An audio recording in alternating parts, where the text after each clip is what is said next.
Hello everyone, कैसे हैं आप सभी। उम्मीद करती हूँ आप सभी ठीक होंगे। मैं भी ठीक हूँ। आई होप आप रिवीजन कर रहे होंगे अपने एग्जाम का। और हमने अभी तक 18 रूल कर चुके हैं, गोल्डन 60 रूल्स के। आज 19 करेंगे। हम कोशिश करेंगे आज ज़्यादा कवर कर लें। ठीक है, तो स्टार्ट करते हैं। रूल नंबर 19 करना था आज हमें, तो इसमें जैसे कि स्टार्ट करते हैं। रूल नंबर 19, प्रोनाउन होते हैं ना, pronoun like somebody, anybody, everybody, somebody, anything, इस तरीके से जो सेंटेंस होता है, वर्ड आते हैं उनमें, तो हम उनमें एपोस्ट्रोफी एस का यूज करते हैं, इन्हीं के साथ यूज करते हैं। ओके, लेकिन अगर उसमें एल्स भी आ गया तो हम अपोस्ट्रोफी एल्स के साथ लगाएंगे, ना कि इन सब के साथ लगाएंगे। राइट, दोनों के साथ नहीं लगेगा। एग्जाम्पल के थ्रू मैं आपको समझा देती हूँ। जैसे कि somebody's purse has been stolen, किसी का पर्स खो गया है तो समबडीज आ गया। लेकिन वहीं अगर हम बोलते हैं somebody's else purse has been stolen, ये गलत हो गया है। अपोस्ट्रोफी एक ही के साथ आता है तो वो एल्स के साथ लग जाएगा। Means somebody else purse has been stolen, किसी का पर्स चुरा चुका है या चुरा लिया जा चुका है। ओके, रूल नंबर नेक्स्ट करते हैं। रूल नंबर 20, जब हम टू या मोर, हम दो या दो से अधिक नाउन को जोड़ते हैं और एंड इम्प्लाई करते हैं उसके साथ, तो उसके साथ जो पोजीशन साइन अपोस्ट्रोफी आएगी वो किसके साथ आएगी। अगर हम दो को एक साथ जोड़ रहे हैं तो वो दोनों के साथ आएगी। लेकिन अगर वो दोनों पर्सन एक ही है, एग्जाम्पल के थ्रू आप समझ जाएंगे, अगर वो उसके साथ जो वर्ब आएगी वो एक ही पर्सन से रिलेटेड है तो हम सिर्फ और सिर्फ एक के साथ लगाएंगे।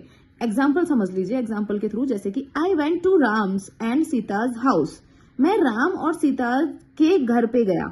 And found the couple missing, मैंने देखा वो वहां पर नहीं थे। तो हमें पता लग रहा है कि ये कपल है, ये दोनों एक ही है, मतलब घर तो एक ही होगा ना, दो घर नहीं होंगे ना। तो ये सेंटेंस यहाँ पे भी आपने लगा दिया, वो गलत है। जो लास्ट वाला है ना उसके साथ हम अपोस्ट्रोफी लगाएंगे। ठीक है, क्योंकि ये जो हाउस है वो दोनों का एक ही है, अलग अलग नहीं है। हम बोल रहे हैं Ram's house and Sita's house, तो मतलब दो हाउस बोल रहे हैं हम, जबकि वो कपल्स हैं। तो इसलिए जो लास्ट वाला सब्जेक्ट होगा उसके साथ अपोस्ट्रोफी एस लगेगा। ठीक है, लेकिन अगर दोनों पर्सन ये इन दोनों का अलग अलग होता तो इसके साथ भी अपोस्ट्रोफी आता, इसके साथ भी अपोस्ट्रोफी आता। लेट्स सी, जैसे कि मालाज एंड प्रियाज अकाउंट। ठीक है, माला का अकाउंट अलग है और प्रिया का अकाउंट अलग है, लेकिन इन दोनों का अकाउंट अगर एक ही होता तो किसी एक के साथ ही आता, जो लास्ट वाला है। ठीक है, लेट्स सी, जैसे Mala's and Priya's joint account, means इन लोगों का एक ही अकाउंट है तो हम इसके साथ अपोस्ट्रोफी लगाएंगे। राइट, नेक्स्ट करते हैं रूल नंबर 21। कुछ इस तरीके से हम यूज करते हैं, जैसे कि 1.5 आवर, ये गलत होता है। इट मीन्स 1.5 आवर्स, ये बहुवचन हो गया, प्लूरल हो गया ये। ठीक है, 1 घंटा और आधा घंटा, तो हम आवर्स लगाएंगे, या फिर हम ऐसे ले सकते हैं an hour and a half. ठीक है, इसमें ऐसे लगाने की नीड नहीं है। जैसे कि 2.5 किलोमीटर्स, या फिर लिख दो 2 किलोमीटर्स एंड अ हाफ। ठीक है, इस तरीके से देख लेते हैं एग्जाम्पल है इसका। 1.5 ईयर्स वर, क्योंकि ये हमने कंसीडर किया ये प्लूरल है, इसमें ऐसा आ गया ईयर्स में, तो यहाँ वर लगाएंगे। अगर हम ऐसे लिखें कि ए ईयर्स एंड हाफ, तो ये सिंगुलर कंसीडर किया जाएगा, तो यहाँ पे आज वाज आ जाएगा, not word. Okay, rule number 22 देख लेते हैं हम।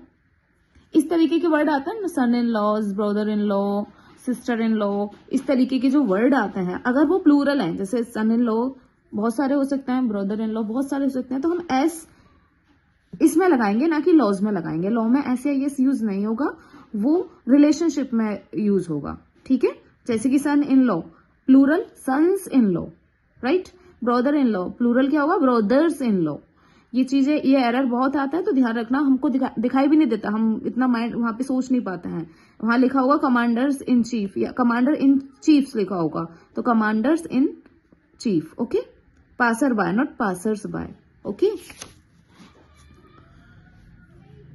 और भी शब्द होते हैं, जैसे कि पढ़ लीजिएगा, स्टेप डॉटर, स्टेप डॉटर्स हो गया। बुक फेयर्स, तो बुक्स फेयर। स्पूनफुल, स्पूनफुल्स, इस तरीके के वर्ड आप पढ़ लीजिएगा ये सारे। ओके, नेक्स्ट रूल नंबर 23 करते हैं हम। 23 रूल ध्यान से सुनिएगा। जैसे कि he is my cousin brother, brother नहीं होगा क्योंकि ही से पता लग रहा है कि वो लड़का है, तो सिर्फ कजिन आएगा। सी इज माई कजन, सिस्टर नहीं आएगा, सी वर्ड यूज कर दिया तो पता लग रहा है कि वो सिस्टर ही होगी। लेकिन अगर ये ही और शी मेंशन नहीं है तो हमें ब्रदर कजिन सिस्टर का यूज करना पड़ेगा।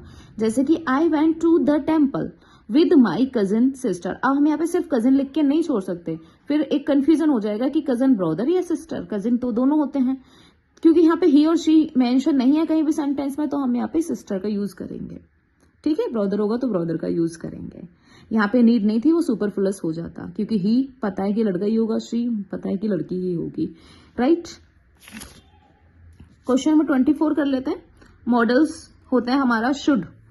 ठीक है, शुड दो तरीके से यूज हो सकता है, एक तो कंडीशन भी हो सकती है, और एक आपका जो हम किसी को ऑबेद कराते हैं, किसी को एडवाइस देते हैं, किसी को सजेस्ट करते हैं, उसके लिए भी शुड का यूज होता है।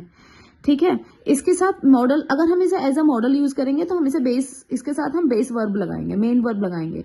ठीक है, जैसे कि you should not boasting of your achievement, तो हमें बेस वर्ब चाहिए, बोस्ट नहीं, बोस्टिंग नहीं, बोस्टिंग।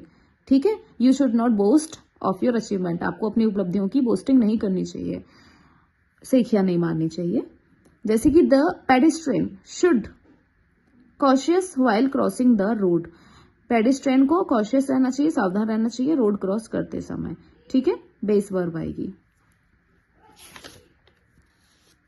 25 कर लेते हैं। Duty and advice and condition, दो तरीके से शुड का यूज हो सकता है, as a duty, as a condition. ठीक है, एज ए ड्यूटी देख लेते हैं, जैसे कि you should to follow, you should to obey your parents बोल सकते हैं, you should obey rules, you should obey parents, इस तरीके से यूज कर सकते हैं। जैसे कि इफ ही वर्क, ये एक तरीके से इफ ही वर्क्स, एक कंडीशन आ गई, if he work he will succeed, अगर वह काम करता तो वह सफल हो जाता। ठीक है, या फिर हम बोल सकते हैं should he work he will succeed, अगर वह काम करता, ये कंडीशन आ गई एक तरीके से, अगर वह काम करता, should he work he will succeed, तो वह सक्सीड होता। हम इस सेंटेंस को इस तरीके से भी बोल सकते हैं। पास्ट में हम शुड हैव का यूज करते हैं, और प्रेजेंट में बेस फॉर्म आती है। ठीक है, फ्यूचर में शुड हैव ये आ जाता है, शुड आ जाता है। ठीक है, एग्जाम्पल देख लेते हैं। ही शेड, उसने कहा we should respect our elders, तो ये एक तरीके से वो आ गया, ओबे आ गया, ड्यूटी आ गई, हमारी ड्यूटी आ गई, या सजेशन आ जाता है। He said that they would या शुड रेस्पेक्ट देयर एल्डर्स, उन्होंने कहा, वुड या शुड, यहाँ पे शुड आएगा, क्योंकि यहाँ पे हम रेस्पेक्ट की बात कर रहे हैं, अपनी ड्यूटीज की बात कर रहे हैं। ओके, आज के लिए इतना ही रखते हैं, बाकी हम कल कराएंगे। ओके, वीडियो पसंद आए तो लाइक जरूर करना, मेरे चैनल को शेयर और सब्सक्राइब करना। आई होप आप सब कुछ रिवाइज कर रहे होंगे, रिवाइज करते रहना बेटर स्कोर के लिए, और अपनी लाइकिंग पे वर्क करते रहना, आपकी कहाँ कमियां हो रही हैं, स्कोर क्यों नहीं बढ़ रहा है। आज के लिए इतना था। Okay, thank you, bye bye.